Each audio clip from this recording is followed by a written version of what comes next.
What's going on, everybody? Welcome to another episode of Kickin with Kachi, powered by the DC Voice. I'm your host, Costa Analyst, and today we have the pleasure, the honor, and the distinction of sitting down with dancer and model, dance instructor, and freelance dancer, all in one fun lady, Desi Rosa. Thank you for coming by and kicking with me. Thank you. Hi, I'm glad to be here. Thank you for inviting me and, opening up this conversation. Of course. And obviously, I had to talk to you because I don't think I've had a dancer on my show. Surprisingly enough, in the 2 years that we've been doing this show, I've never interviewed someone that was a professional dancer. So this is also exciting for me. You're my first dancer on the show. So thank you once again for coming by. Happy to be the first, setting it off. So obviously, from Brooklyn, Dominican, and you're Puerto Rican, right? So it's pretty easy to kind of see, where the cultural basis is for you when it comes to dancing. But for you personally, where did this passion for dancing come from? Maybe within your culture, maybe some influences outside, or when do you really feel like that was the start of your dancing passion? Passion-wise, I think it's always been in me. Like you said, it's very much ingrained in my culture. I grew up dancing, informally at like family parties and with friends. Also being from New York, like you get influences from people of all types of backgrounds and cultures. Like growing up, I had friends from all over the Caribbean, from different places in Africa, from different places in Asia and India. And so I actually had I still do. I have like a really big love for like Bollywood and like that style. So I was always just influenced by a lot of different flavors, essentially. And I was always dancing and always moving. And so it's just always been there. And as I got older, I started doing it more formally. As a kid, technically, I was in a studio for a little bit. Right. I was a studio baby for like 2 years. Okay. By 2 years, I mean like I was like 6 years old and I was doing tap and ballet and like those very technical formal styles. And then my studio closed and I never went back to a studio again. So from middle school, it was a lot of just dancing with friends and like with clubs and anywhere I could do it like extracurricularly. In high school, I was older, so I got to do a lot more self-training. I went to boarding school for high school, actually. So Nice. that gave me an opportunity to have some like formalized, in a sense, classes at school. And that was more so in technique and like ballet and stuff like that. But with that, being in a PWI at 14, being in boarding school, I didn't have that culture of dance that I grew up with. I didn't have all the Spanish dances and I didn't have all the dance hall and, whining and like all that like flavor essentially was absent at the school. And so, and like being in the minority, all my friends who were also in the minority were like, we don't got what we grew up with and what's really ours. And then when we did showcase that, there was a lot of like side eye, like, and over like sexualization of our styles that we just weren't used to when we were home. So I took that upon myself to bring that to this environment that we didn't have it. And so I actually started a dance team in high school. And it was my campus's first Latin dance team. Go El Ritmo. That was like super long ago. But this is all to say, like I did a lot of self-training and a lot of bringing my own culture and flavor to the forefront when I didn't have it in a very like structured way. College was a similar story. And then in college, I was doing everything at once. I was in like 2-3 dance clubs. I also played rugby. So I was also an athlete all the time. Yeah, same thing in high school. In high school, I was doing dance shows, but also I was, every season we had to play a sport. So the spring I bounced around, the fall I bounced around, but like winter, I was a wrestler. All 4 years, I was the only girl in the wrestling team. Crazy. You got all these like I do a lot. feminine like aspects, but it's like, I played rugby. I was a wrestler. Yeah, I've taken some people down. I've also gotten taken down, so it's a little bit of both. Right. But I was always active. I was always doing something. At the same time, dance was always existing. And so college, same thing, I was not battling, but juggling a million things. And so I didn't really formalize and get trained until COVID hit, when everybody got kicked off of campuses, and 2020 came back to New York. And that's when I officially got to train and be in studios and, trained under different choreographers in the city, and have just very structured training. But, tying into the original question with the passion has just always been there. And so it's just kind of gone through this whole journey and tied it all together. But the love and the passion is what ties it all together. And then going from the passion to the profession, right? You said that you came back 2020, you're training on the choreographers, you actually get this formal training that you finally have probably been waiting for it, now that you probably got a little bit of money or a little bit more time on your hands to kind of, get into, they say that as you get money older. makes a difference. Right. They say when you get older as an adult, you're just paying for the things you wanted as a child. So obviously, this is something that you definitely wanted for yourself for a long time. And then what sort of did that kind of empower you to go on and become an instructor, a teacher of your own, and kind of do your own choreography and lead classes for yourself?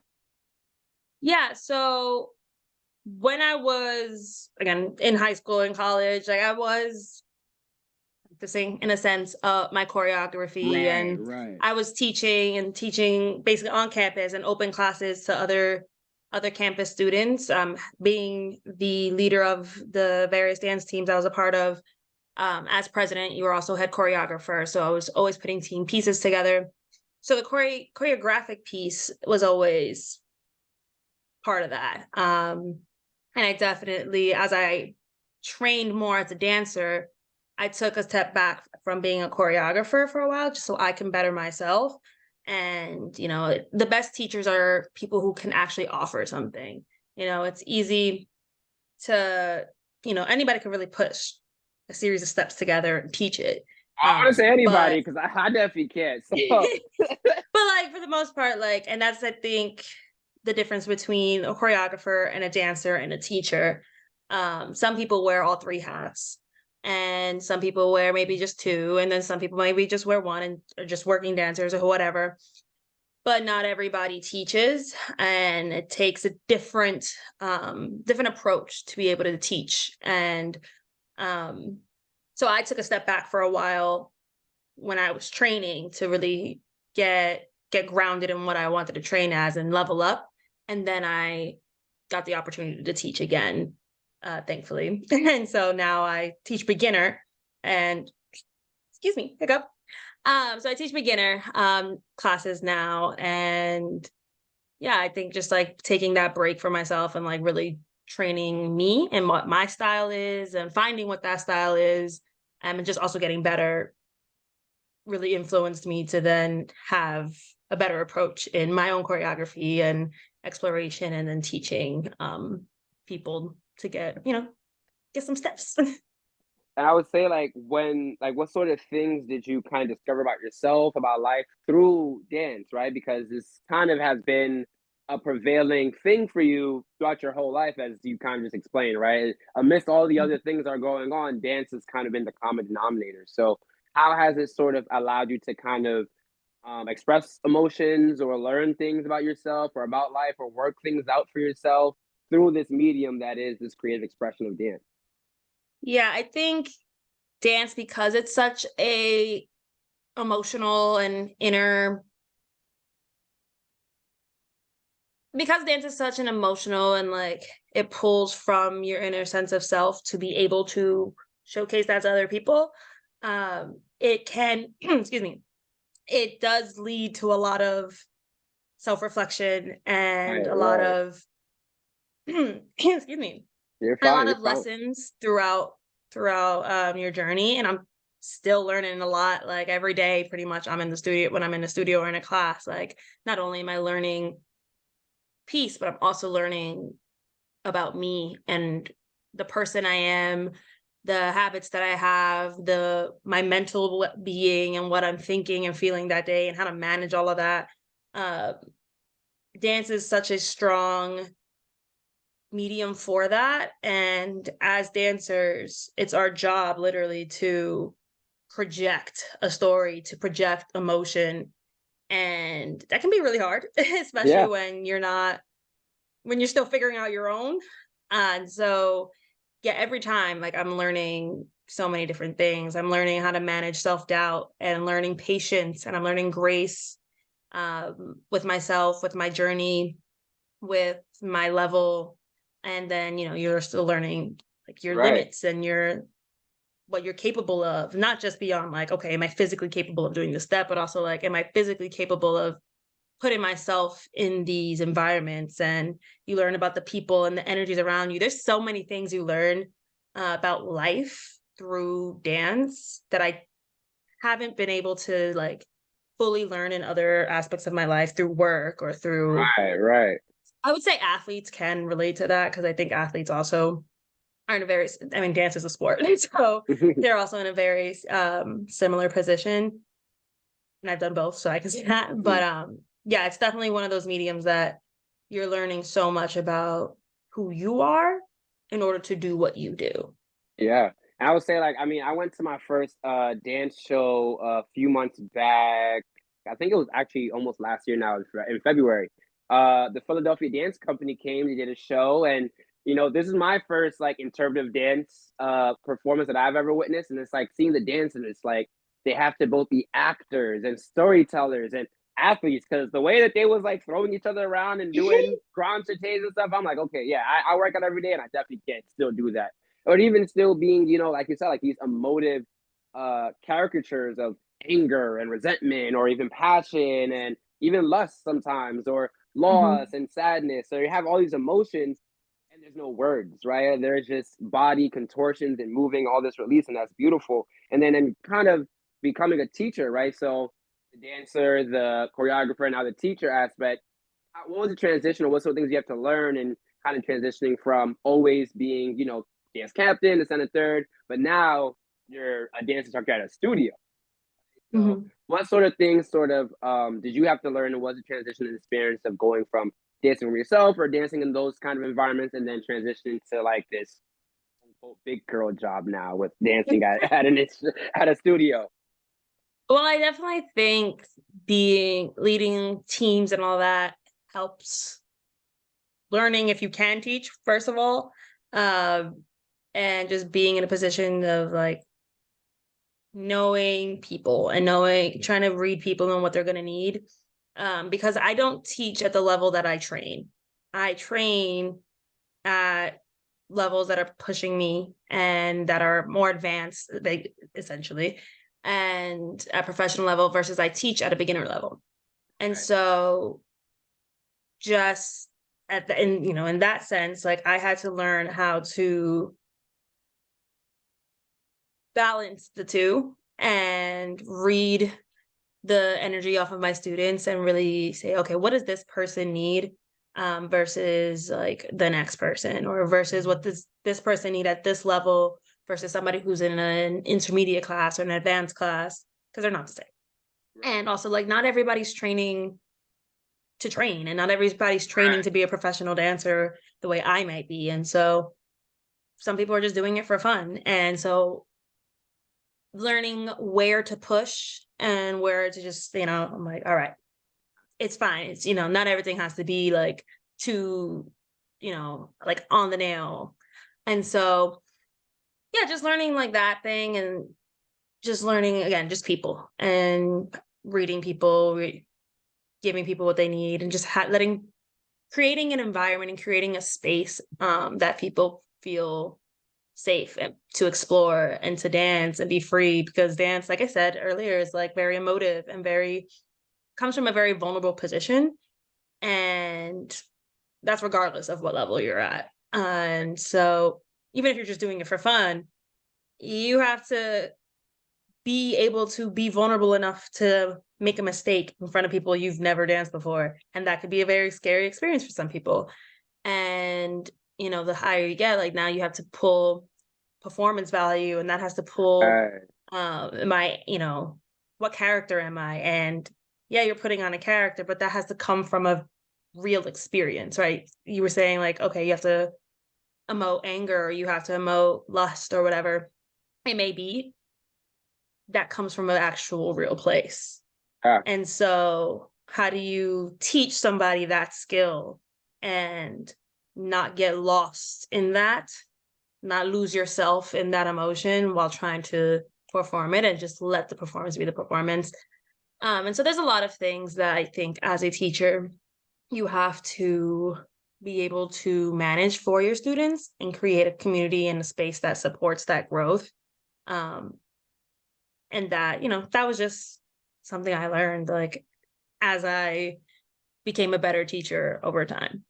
I think that's beautiful, like with any teacher, like me and itself, like I work with middle school kids, but I have a college degree, right? Like I already know then coming from my position of going through college and signing third, what they should know. But then I also realized like they're in an entirely different generation than I was in middle school. So kind of understanding, and also like academic is not just books and numbers and reading. It's a whole person that you're kind of having to deal with. So and kind of creating straight to the dance, like what is kind of your choreo creation process as you are creating these dance for classes? Because me, I only got one. I got like 3 patented moves for the club. Like I don't know how dancers are able to always make new routines and third. So I'm always curious to know like what the process is like. Of are you just throwing your body around the dance floor, hoping that something sticks, maybe, or what is it like? Well, I think every piece is different. And, some pieces it always starts with the song. For me, at least, like I always start with a song that I'm like, oh, this is calling to me for whatever reason. Maybe it's like the musicality of it, or maybe it's the story behind the song, or maybe it's like the lesson within the song, or whatever. Maybe something about this song, I'm like, this is it. And so I literally just listen to the song 50 million times in a day, and then 50 million times tomorrow. Maybe I'll take a break Wednesday. And then I'm just like, basically I'm just playing the song like all Right. week. And just getting really familiar with that. At the same time, my brain is already processing like some steps that could fit in it. And like, how do I want a specific like beat in the song to be accentuated? Looking, I was like, is that the word I want? Yeah.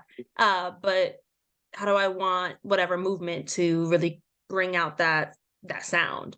Or and that may be at any point in the song. Sometimes it may be from the beginning of the song and it just flows through. Sometimes I'm like, all right, I got this 30 seconds Right. here. How do I connect these 30 seconds to the rest of the song here? And it's kind of like putting some patchwork together. So the process varies song to song, class to class, whatever it may be.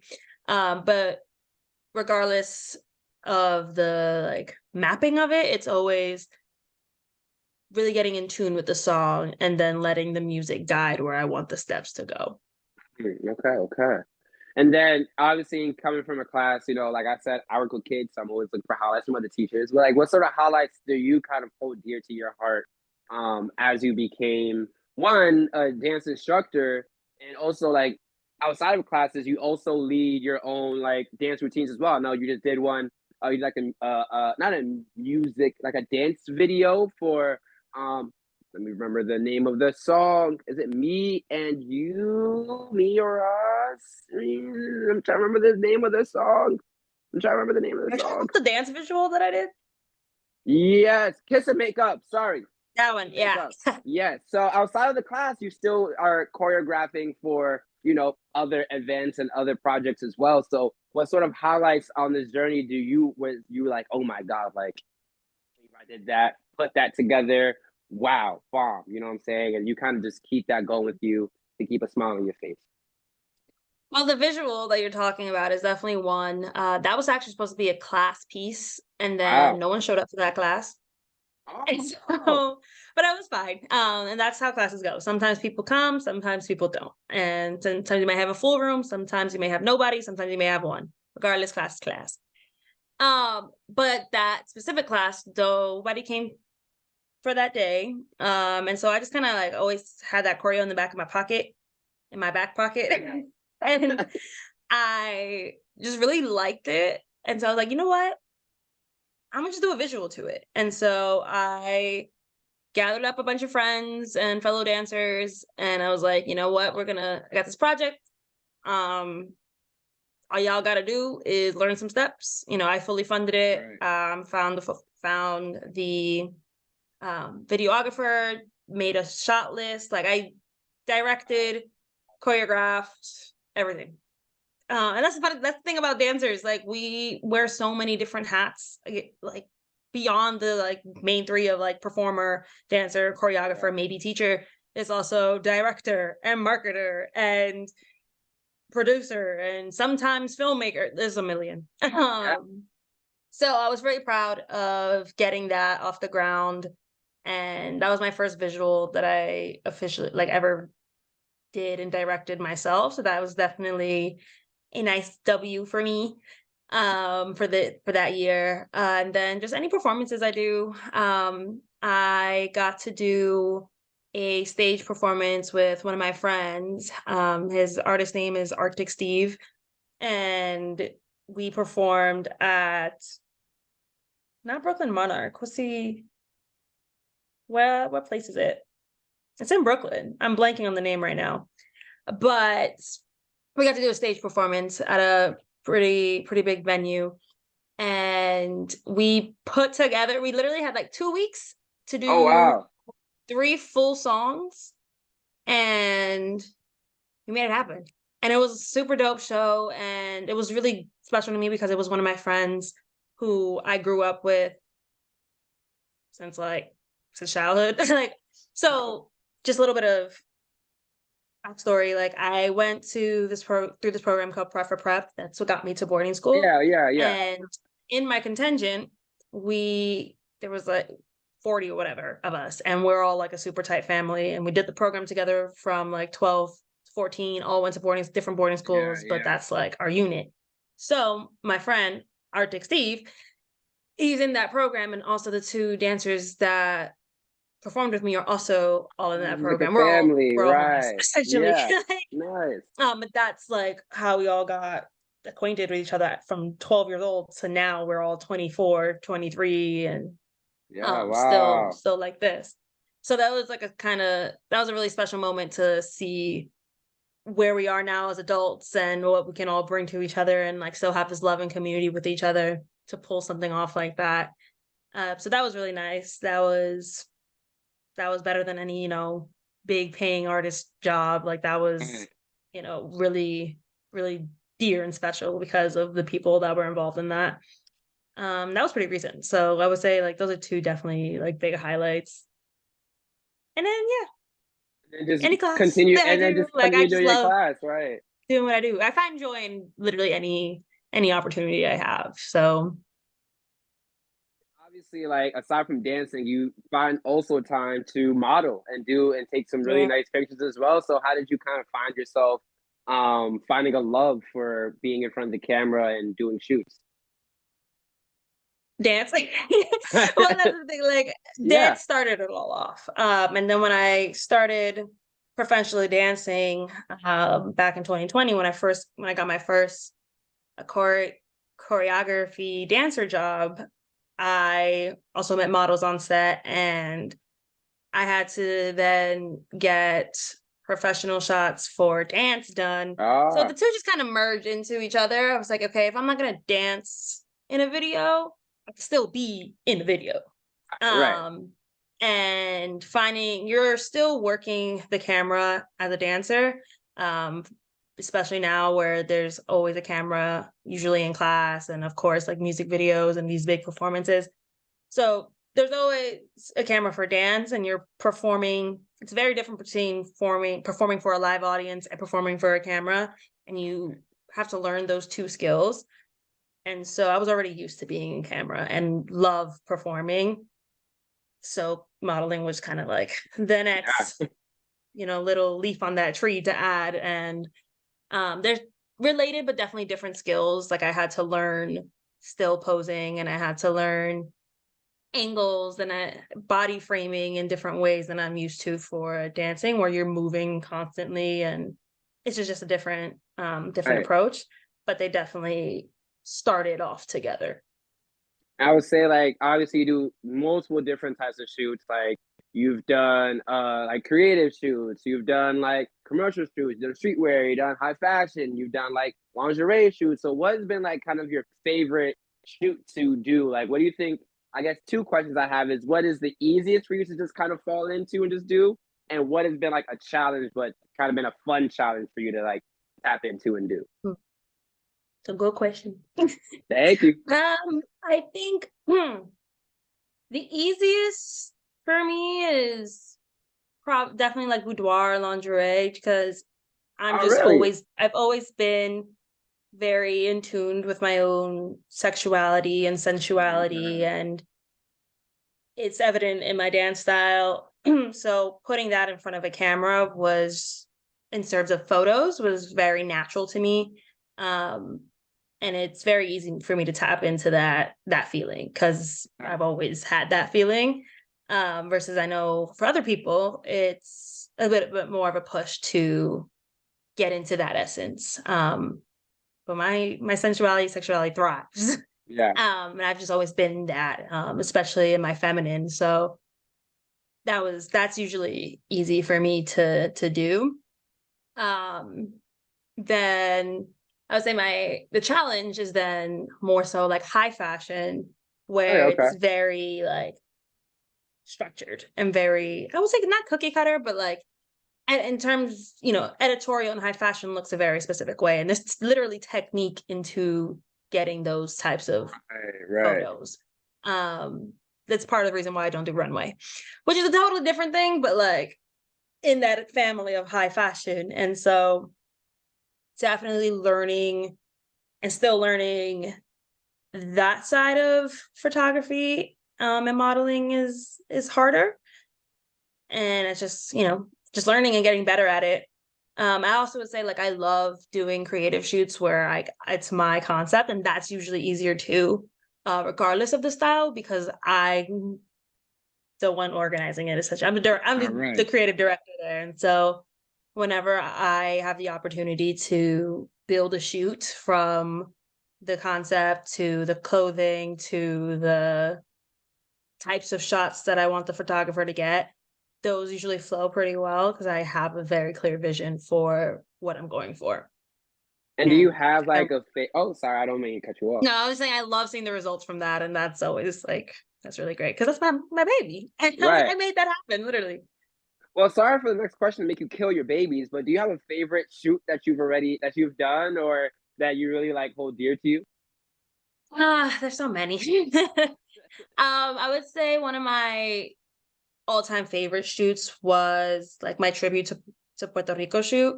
If you're on my Instagram, it's the first pin photo. It's red. And so I drew inspiration from like the traditional bomba outfits. Bomba is like a very traditional dance style out of Puerto Rico and other that Fans and Afro like the diaspora full, countries. Yeah, yeah, yeah, with the big skirts and with like the big skirts and the mhm, yes, yes, yeah. yes, yes, yes. So I made that shoot um off off of the housing crisis going on in Puerto Rico and a lot of the gentrification going on there, and like everybody pushing out um Puerto Ricans from the island. Similar things that's going on in Hawaii.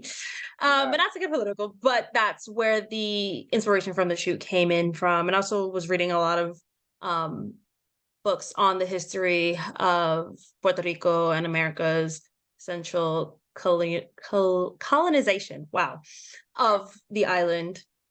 And so I was like, how do I make a tribute to my island, to my roots, and bring awareness a bit of like what's going on Right. there, while not having it be like too dark and depressing, but also but something actually like beautiful and hopeful, while so basically making that balance. So I think that's reflected in the photos, and I really love that shoe, and that's definitely like near and dear to me.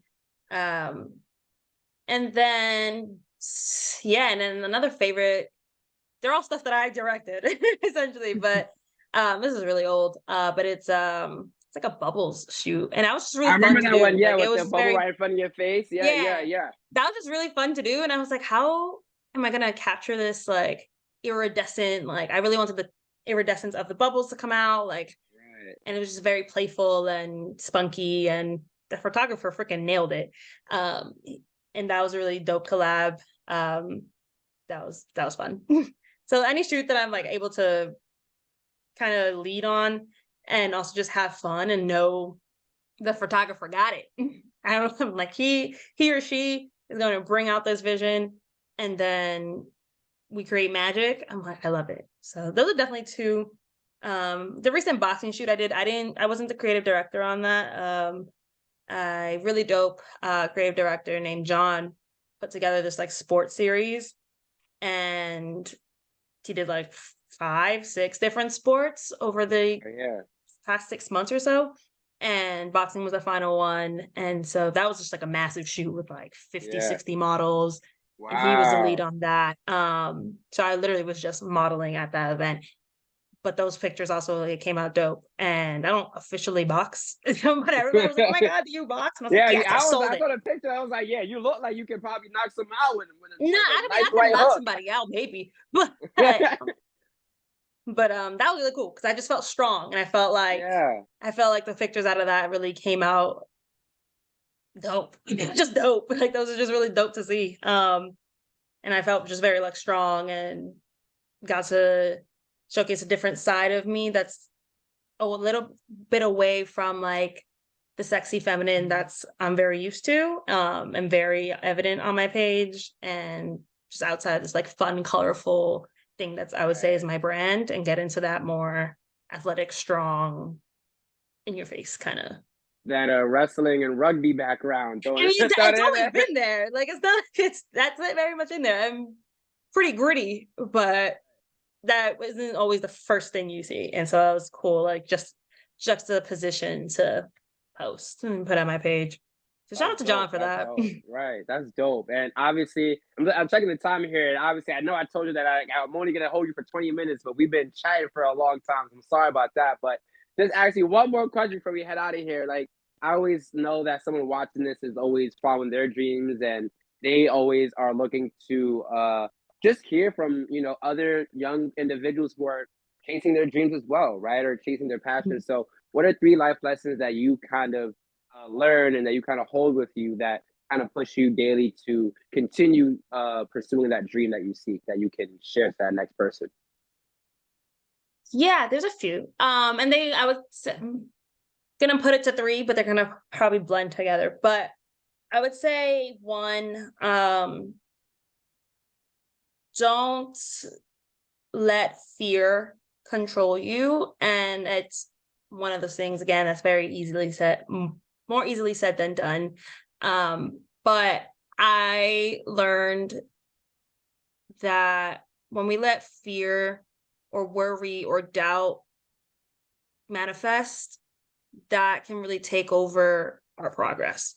Mm-hmm. And we will become our own worst enemies and tell ourselves no, or we can't do that, or I'm not supposed to be in that room, or whatever it is. I'm not supposed to do that. I'm not good enough, or whatever it is, because we're scared of what we ourselves can do. Um, and that's only holding ourselves back. Right. And we're never really going to get to the point where we want to get to, and we dream of getting to, if we let ourselves psych ourselves out of it. And I always say, like, the worst thing somebody else can tell you is no, but that just means that that thing or that person or whatever wasn't meant for you. But don't let yourself tell you no before somebody Yeah. else does, because you're not even letting yourself get in the room.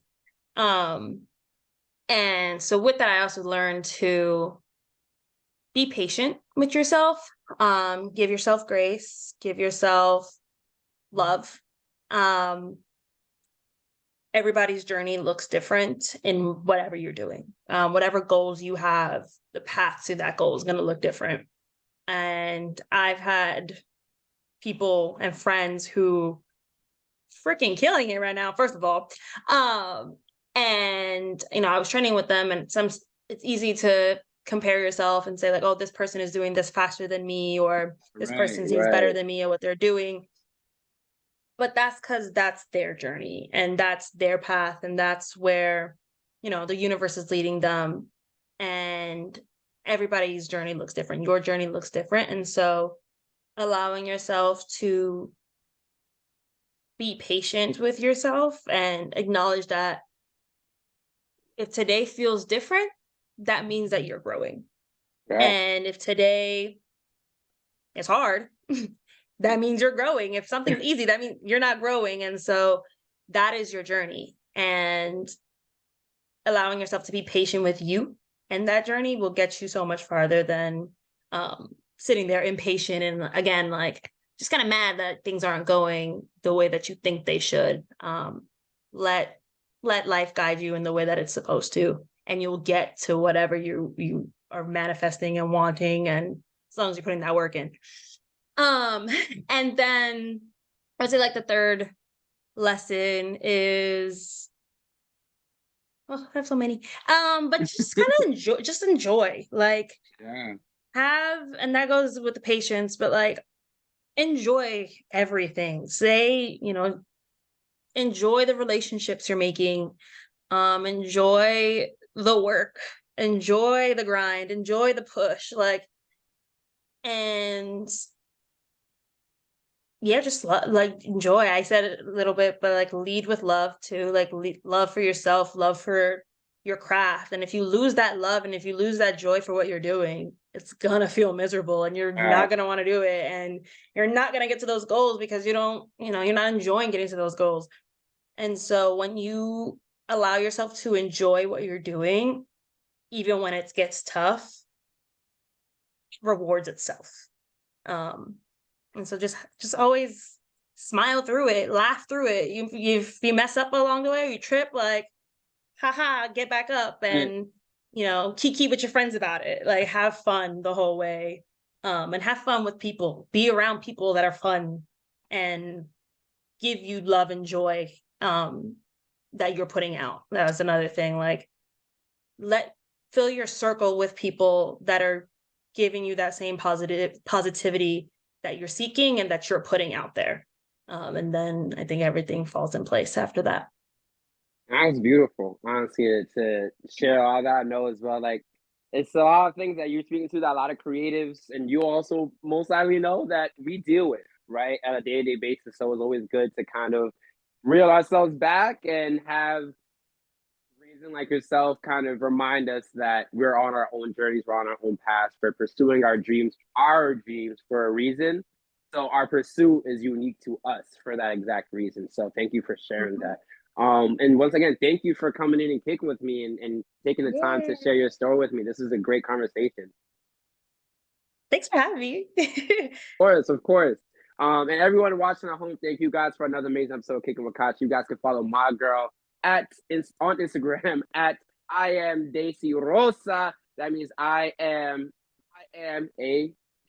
I am DESIROSA on Instagram. You also can check out her class every Friday from 8:30 to 10 p.m. at Yes. Gramercy Studios on 25th Street, New York City. If you guys are out there, please check her out. She's an amazing dancer. You guys will not be disappointed if you guys take her class. She is amazing. She specializes in reggaeton, hip hop, heels, and Latin partner dances such as bachata, salsa, and merengue as well. So Do it all. she got you guys. She got you guys. You know what I'm saying? You guys, you and the misses, the misters, the daisies. You know what I'm saying? Y'all can come together, or y'all can go by yourselves. However, have you? She got you guys covered. You guys can check out this interview at the DC Voice on YouTube and Instagram as well. Once again, I'm your host, Kasha Analyst. Stacey, thank you so much for once again for kicking with me. Of course. We're out of here.